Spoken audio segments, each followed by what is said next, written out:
يسعد أوقاتكم جميعا ويعطيكم العافية، وأهلا وسهلا فيكم جميعا.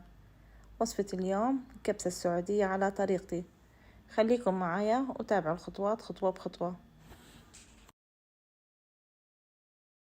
بداية عندي المكونات اللي بدي أستخدمها في طبخة الكبسة. نرفع الطنجرة على النار ونضيف لها الزيت النباتي والبهارات الصحيحة، حبات اللومي وعيدان القرفة وورق الغار وحبات الهيل ونجمة اليانسون.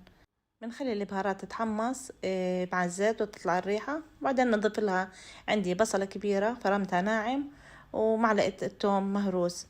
بنحمرهم نخليهم البصل يتدبل مع الثوم يتدبل على النار، وبنضيف لها فلفل الحار، وبضيف حبة فلفل رومي بقطعها بالطول شرحات طويلة بضيفهم على البصل والفلفل الحار، وبحركهم مع بعض حتى يتدبلوا مع بعض.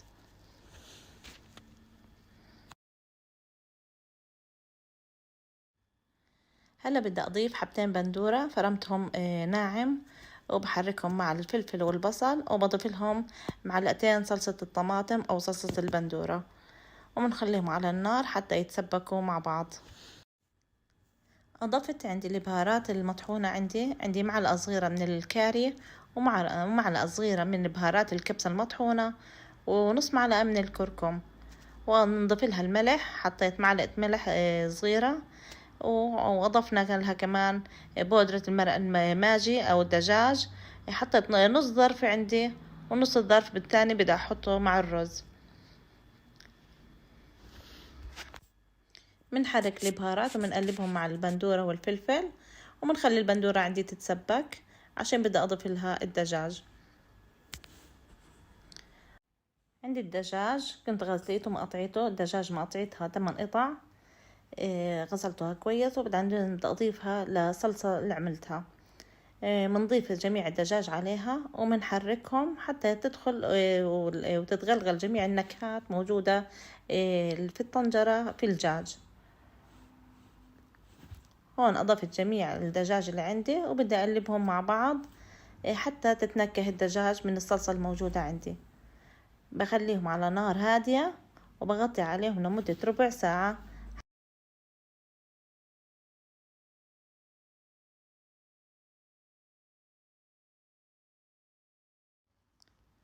بعد ربع ساعة هون الدجاج طلع المرقة تبعته كلياتها، وهلا بدي أضيف عليها المية السخنة. نخلي المية تغمر الدجاج ومنغطيها ومنخليها حتى يستوي الدجاج عندي تماما.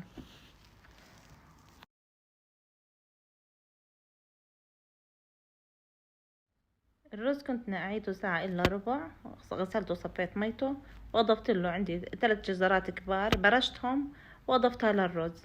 بدنا نضيف الملح حسب الرز عندك، بتضيف الملح اللي عندك حسب كمية الرز.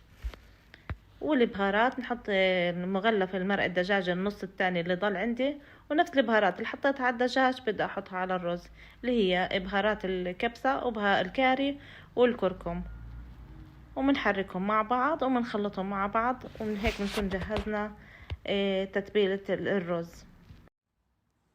الدجاج عندي هون استوى، بدي أضيف له الرز. بنضيف الرز عنده بنحاول ندخل الرز ما بين الدجاج والمرق يدخل لجوا، وحتى تكون المرقة تكون مغطية الرز. غليت المرقة عندي بغطيها، بوطي تحت الرز حتى يستوي عندي الرز. بهالأثناء بدي أجهز عندي صلصة الباردة، عبارة عن بندورة وقرن فلفل حار ونعنع وسنين توم ومعلقة صلصة بندورة وعصير ليمون والملح. كل المكونات اللي ذكرتهم بدي أضيفهم على المفرمة.